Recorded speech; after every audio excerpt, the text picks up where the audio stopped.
Oke, bismillahirrahmanirrahim. Assalamualaikum warahmatullahi wabarakatuh.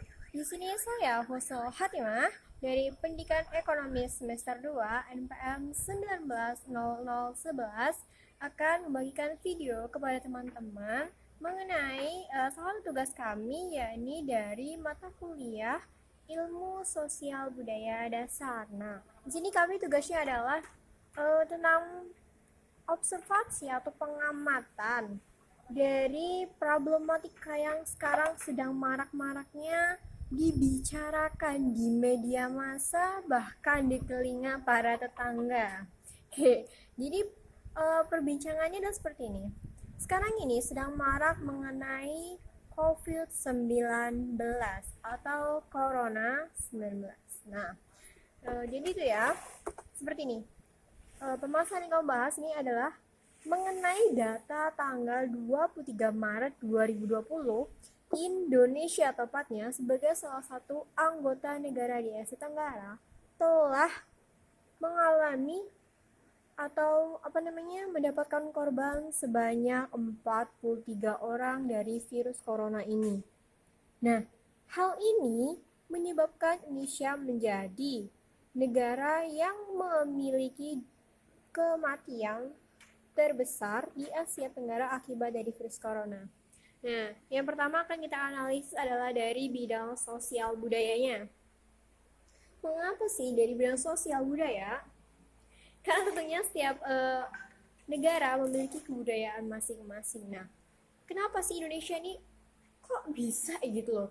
Jadi negara yang memiliki tingkat kematian yang tinggi akibat virus corona gitu kan. Padahal di Indonesia tuh banyak hutan, kan? Oke, jadi kalau menurut saya sendiri, kenapa sih Indonesia tuh bisa menjadi negara yang memiliki dampak besar dalam hal kematian dari akibat dari virus corona ini?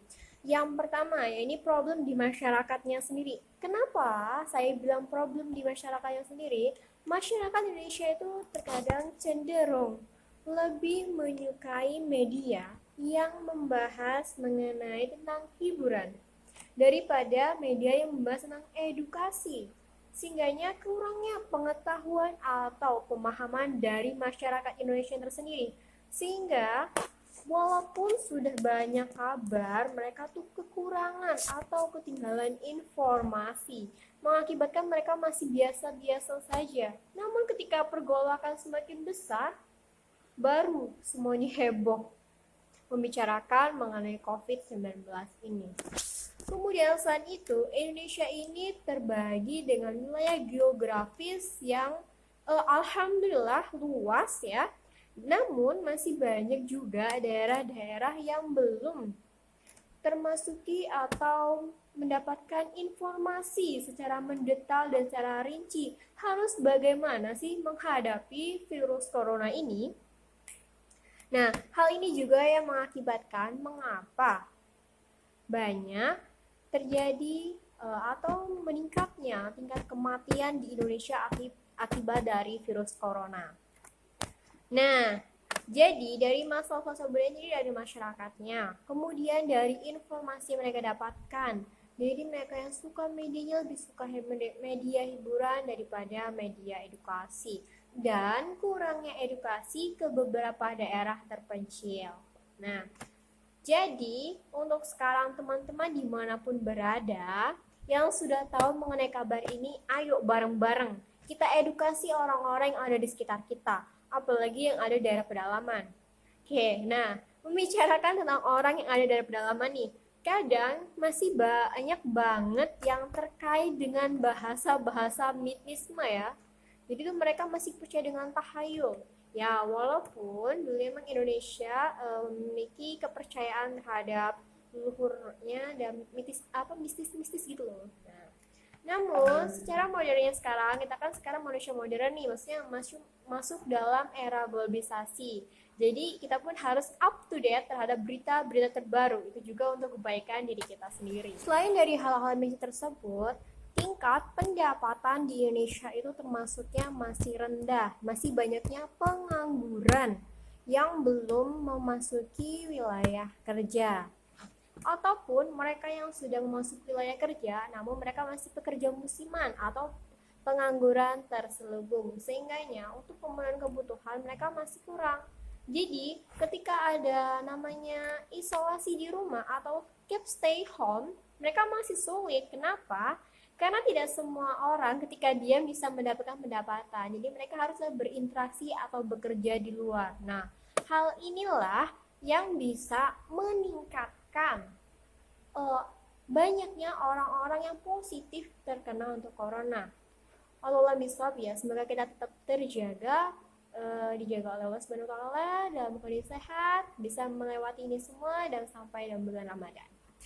Oke, yang selanjutnya ya ini tentang masalah dari generasi mudanya. Nah, jadi kalau generasi muda itu kan kadang masih suka ngayal-ngayal ya kalau diomongin. Mereka tuh masih ngerasa ingin tahu yang tinggi banget gitu. Nah, padahal apa namanya? Dalam hal ini memang mereka yang apa bisa dibilang orang-orang yang dewasa, generasi mudanya gitu, bukan anak-anak ya, generasi muda di sini yang sudah lebih produktif lagi yang saya bahas.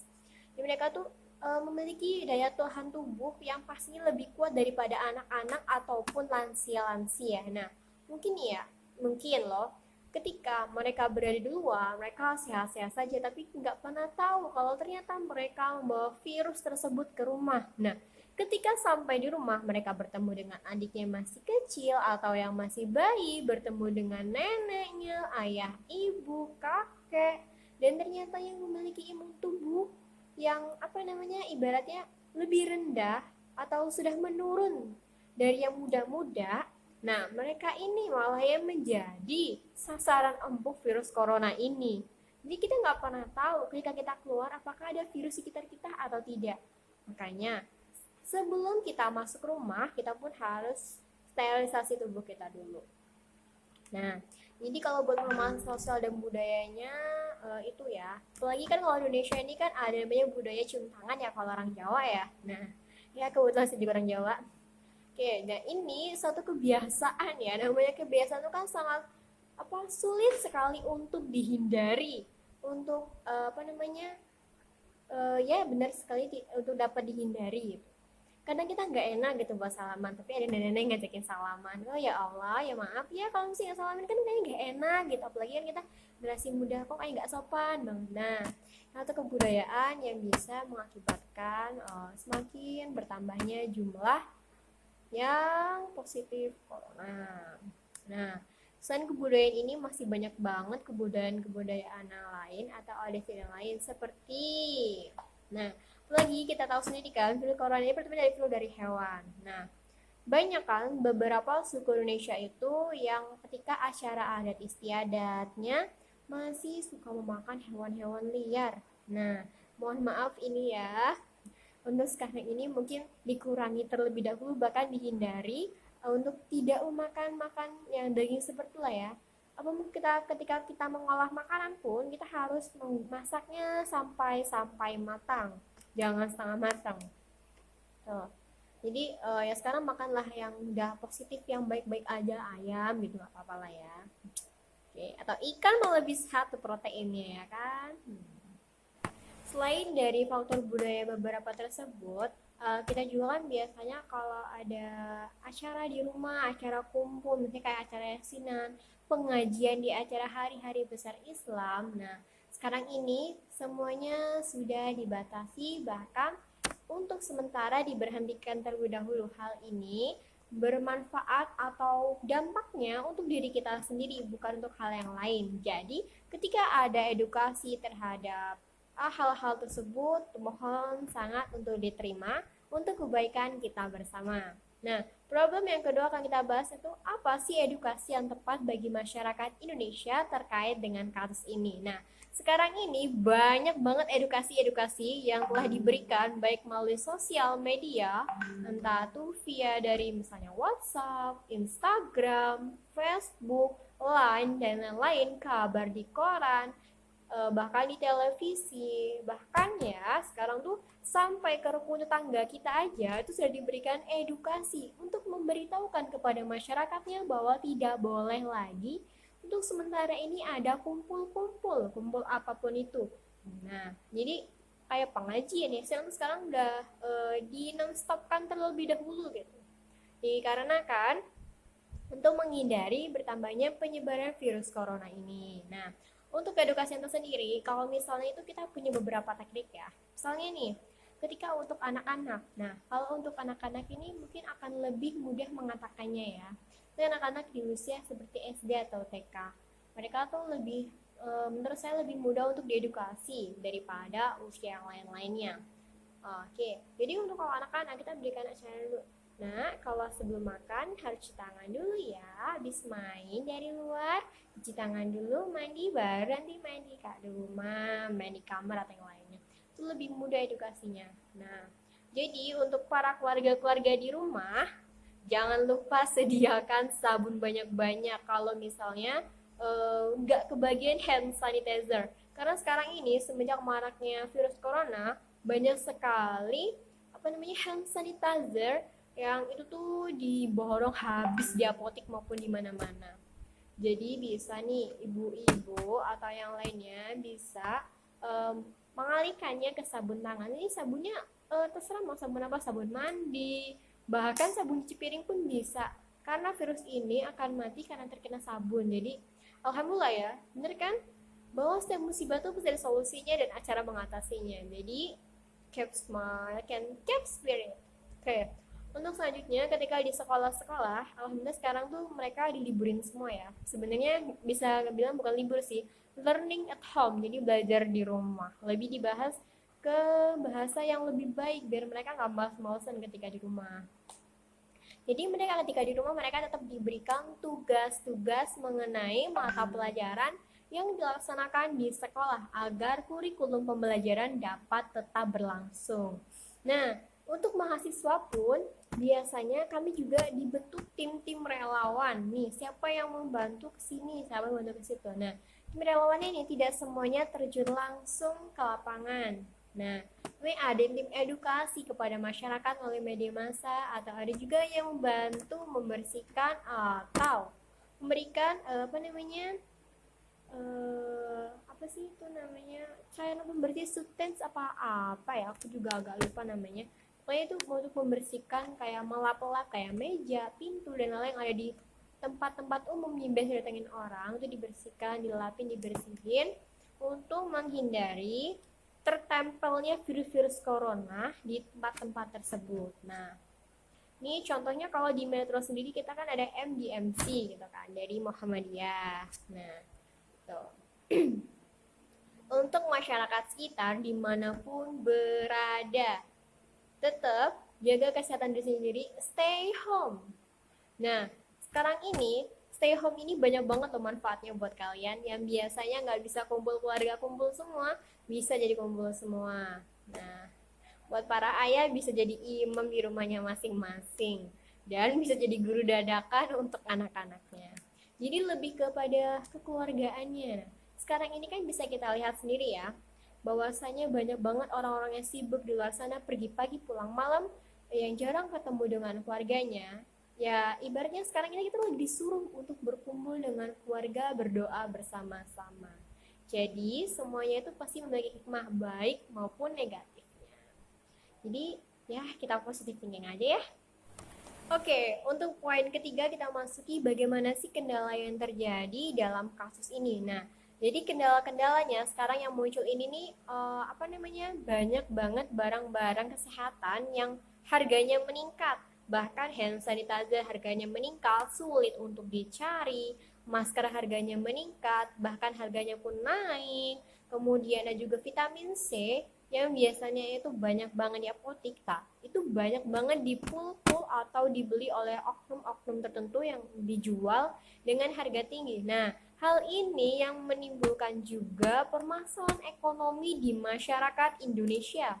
Seperti yang tadi saya bilang di awal, tidak semua orang mendapatkan penghasilan hanya ketika mereka duduk mendapatkan penghasilan. Namun ada juga beberapa buruh atau petani yang harus bekerja di luar dan belum tentu saat itu mereka memiliki uang untuk bisa membeli presiden tersebut ketika ada. namun ketika mereka baru ada uang mau beli nggak ada, lantas bagaimana? Makanya baik untuk orang yang punya maupun yang nggak punya, ya saling berbagi lah ya. Nah, untuk pemasaran ini adalah ketika mereka diisolasi selama 14 hari, mereka nggak boleh kemana-mana, nggak boleh keluar. Ya, ibaratnya maksudnya boleh keluar halaman untuk berjemur atau sekiranya apa. Namun kita tidak boleh pergi-pergi keluar apabila itu tidak benar-benar mendesak, bukan? Nah, jadinya untuk harapannya selain ketika diisolasi tuh ada bantuan-bantuan yang lainnya seperti itu. Karena ketika mereka berada di rumah belum tentu kan mereka bisa mendapatkan makan yang yang seperti biasanya mereka makan karena mereka tidak bisa bekerja, atau mereka tidak bisa keluar. Nah, alhamdulillah sekarang pun ada donatur-donatur yang mau membantu untuk warga-warga yang terisolasi seperti itu. Nah, kendala selanjutnya ya ini adalah tempat-tempat Indonesia yang biasanya masih ada pelosok-pelosok yang mereka masih ibaratnya tuh belum mau menerima informasi bahwasannya mereka tuh dilarang untuk keluar, padahal dilarang keluar ini untuk kebaikan mereka.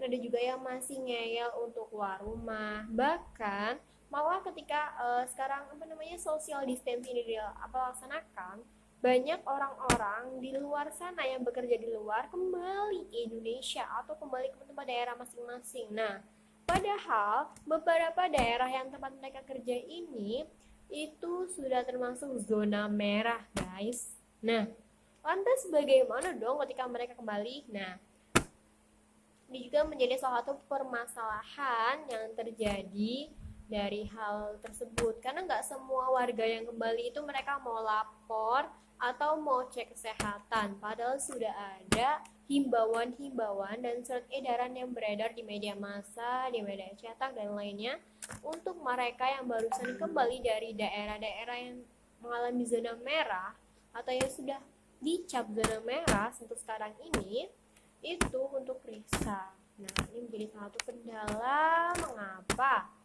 persebaran virus corona ini bisa semakin cepat. Kendala selanjutnya adalah di faktor makanan. Jadi, ketika teman-teman sekarang ini lagi maraknya seperti ini, kita disuruh untuk memperbanyak makan sayuran. Nah, biasanya anak-anak ini susah banget, atau bukan anak-anak aja, bahkan orang dewasa, orang tua itu kadang susah banget makan sayuran. Mereka lebih suka makan makanan cepat saji atau makanan-makanan berjenis daging atau berprotein tinggi. Nah, ketika itu kan kayak dalam tubuh tuh kayak kurang seimbang gitu buat imunitasnya. Nah, maka ini juga termasuk problematika yang harus segera ditangani. Seperti yang tadi saya sampaikan di atas, bahwasannya kan tadi ada beberapa orang dari daerah tempat mereka kerja mereka kembali ya. Nah, sekarang ini banyak berita-berita hoax yang beredar. Nah, Anda juga harus bisa mampu memfilter berita-berita tersebut sehingga tidak memberikan dampak ketakutan terhadap diri sendiri maupun masyarakat sekitar.